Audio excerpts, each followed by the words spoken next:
We're going to be reading from a book titled Thoughts for Everyday Living from the spoken and written words of Maltbie Davenport Babcock, published in 1901. Opportunities. Opportunities do not come with their values stamped upon them. Everyone must be challenged. A day dawns, quite like other days. In it a single hour comes, quite like other hours. But in that day and in that hour, the chance of a lifetime faces us. To face every opportunity of life thoughtfully and ask its meaning bravely and earnestly is the only way to meet the supreme opportunities when they come, whether open-faced or disguised. Criticism. How good it would be if we could learn to be rigorous in judgment of ourselves and gentle in our judgment of our neighbors. In remedying defects, kindness works best with others, sternness with ourselves.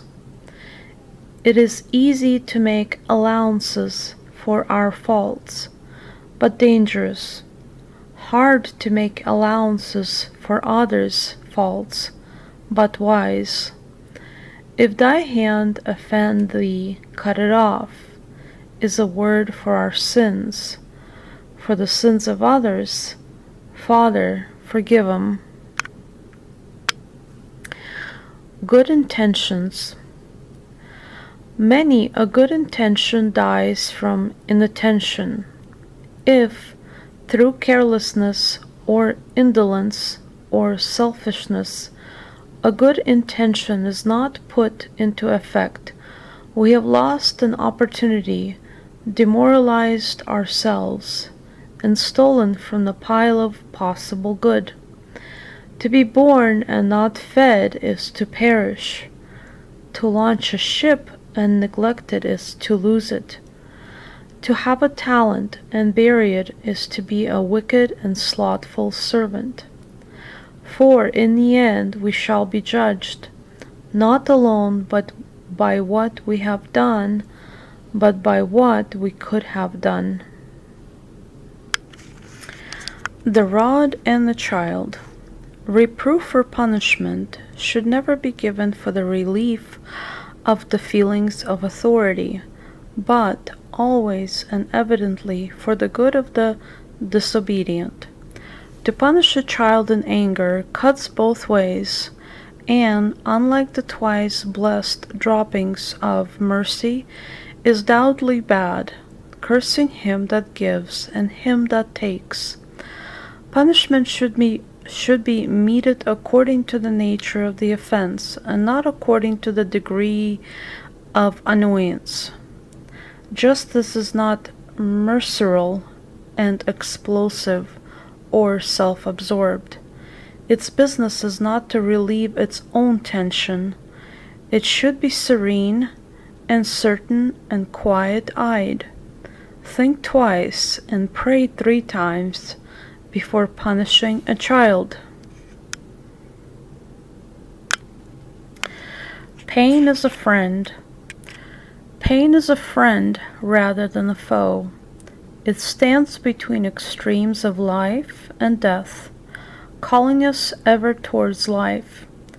It ceases when its warning has stirred the soul to thought and remedy, and brought back health, or it ceases when a battle is lost.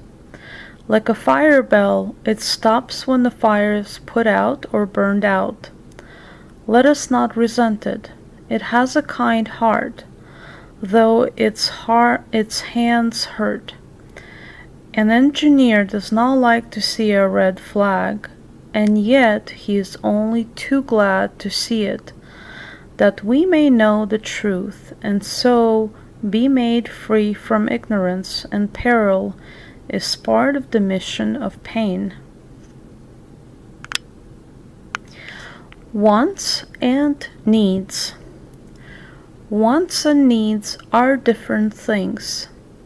We often want what we do not need, and need what we do not want. We distinguish between young wants and needs, and know how to give good gifts to our children.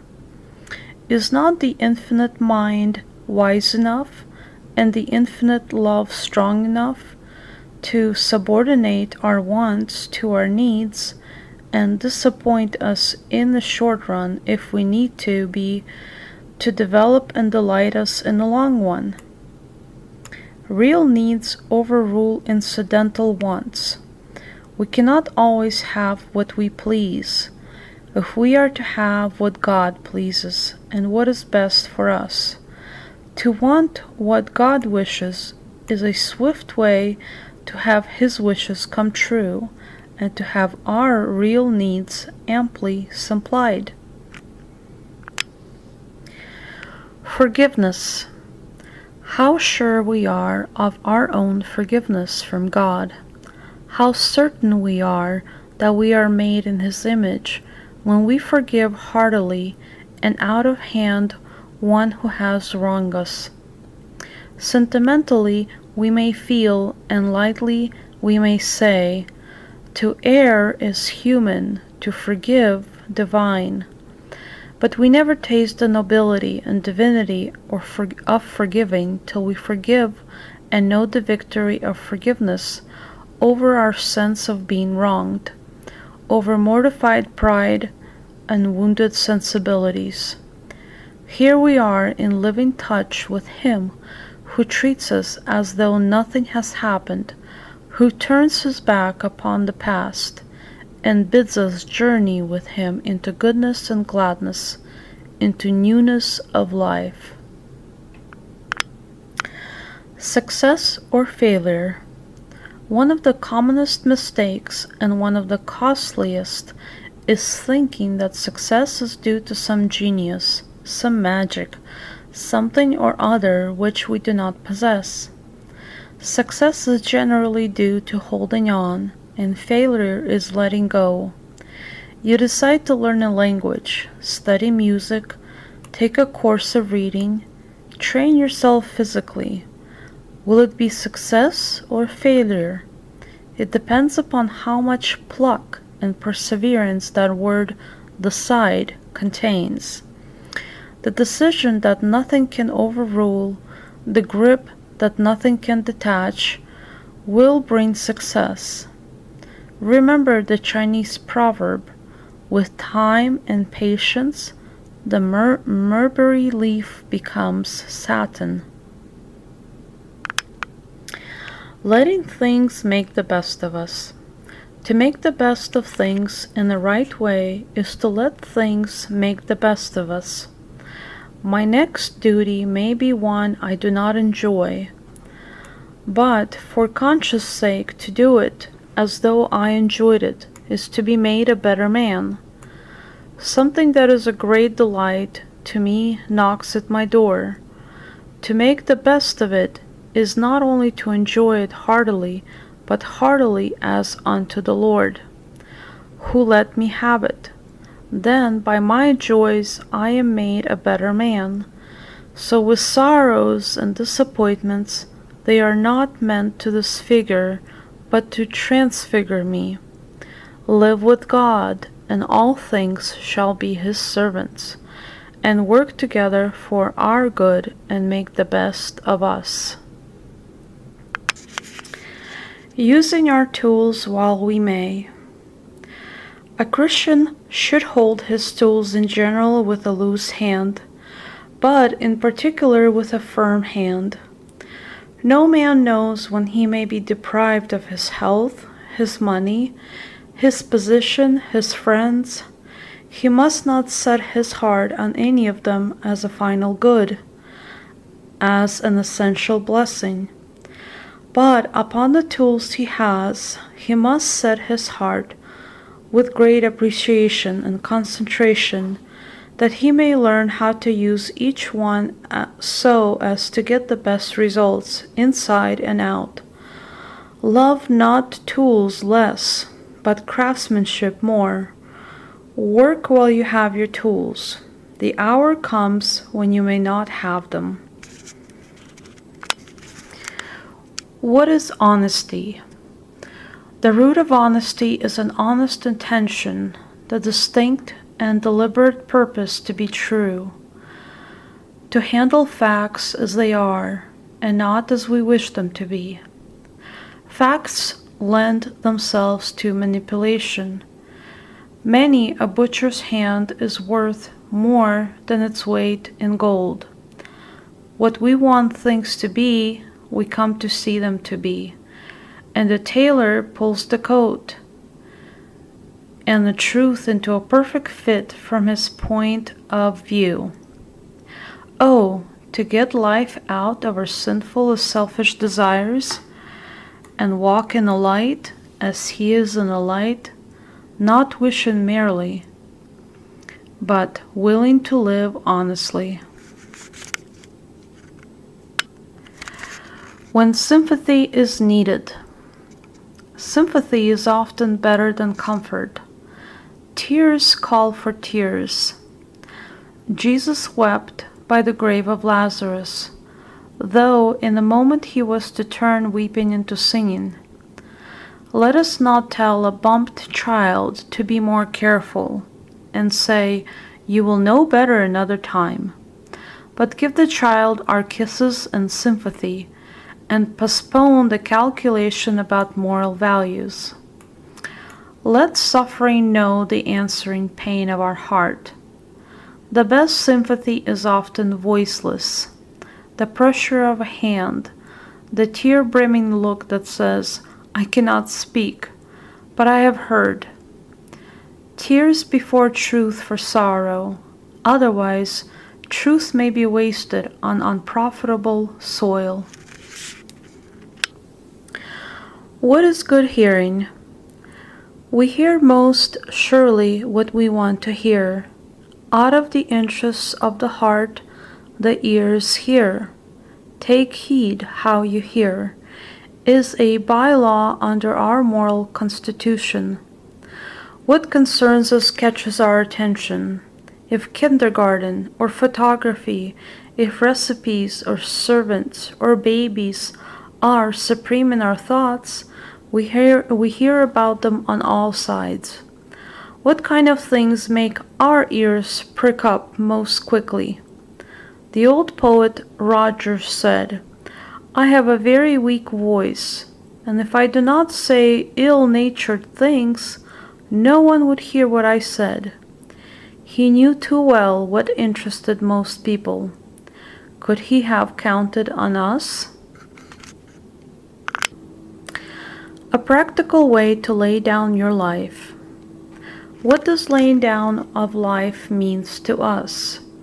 Are we willing to lay down our prejudice for the good of some brother, or some self-indulgence that we may have some time and money to help a struggler out of the mire, to put hope and brightness into a darkened life? How about the dreadful things we can do without peril, but which the weaker brother, emboldened by our example, attempts to his utter demoralization and destruction? Let us specialize under the great appeal to lay down our lives for the brethren, and lay down some things much smaller for the hope of being worth something. How else are we to escape the condemnation of those who enjoy pronouncing the Lord's name, but not doing His will? Better than worshiping the Bible. The Bible is not a thing to be worshipped. A savage might bow down to a telescope, but an astronomer knows better. The way to know it is to use it. It is not to be looked at, but to look through. To bind the Bible beautifully, to lift it reverently, to speak of it with admiration, to guard it with all care, is not at all to the point. Look through it, find God with it, see what God was to the man of the Bible, and then let Him be the same to you. See the proofs of His power, and prove that power for yourself in yourself. Search the scriptures for the testimony of Jesus and honor them by being an honor to the one they reveal. Hope. Failure will hurt but not hinder us. Disillusions will pain but not dishearten us. Sorrows will shake us up but not break us. Hope will set the music ringing and quicken our lagging pace. We need hope for living far more than for dying. Dying is easy work compared with living. Dying is a moment's transition. Living a transaction of years. It is the length of the rope that puts the sag in it. Hope tightens the cords and tunes up the heartstrings. Work well, then. Suffer patiently, rejoicing in hope. God knows all, and yet it is the God of hope. And when we have hoped to the end here, He will give us something to look forward to for all eternity. For hope abideth. Watching the proportions. A right relation is in wrong proportions when God's kingdom is obscured or forgotten. Christians have a right to make money. No one has a better right. But when money-making means such absorption of time and vitality that Christian work and worship cannot be kept up, there the line is crossed between right and wrong. The making and beautifying of a home is work of a high order, but when it leaves no interest in the homes of the poor and degraded, and no time or money for saving the homeless, it becomes downright selfishness. Flesh is good, but too much in a runner balks the price. Let us lay aside the extra weight, and train ourselves that way that we may so run as to obtain. The lawful must not lead to the loveless. Acknowledging mistakes. It is hard to admit that we are wrong. How easy to say, the woman, the serpent, my temperament, my circumstances. Few things more surely reveal our self-love and pride than this instinctive, automatic excuse-making. We thoroughly understand the lawyer who asks the question, "And who is my neighbor?" wishing to justify himself. There is little hope for our growth in virtue unless we make up our minds, frankly, to admit the truth about ourselves, no matter how it hurts. No man can afford to play ostrich. Self-deception is seldom genuine, and conscious duplicity ruins. We can do nothing against the truth, but for the truth.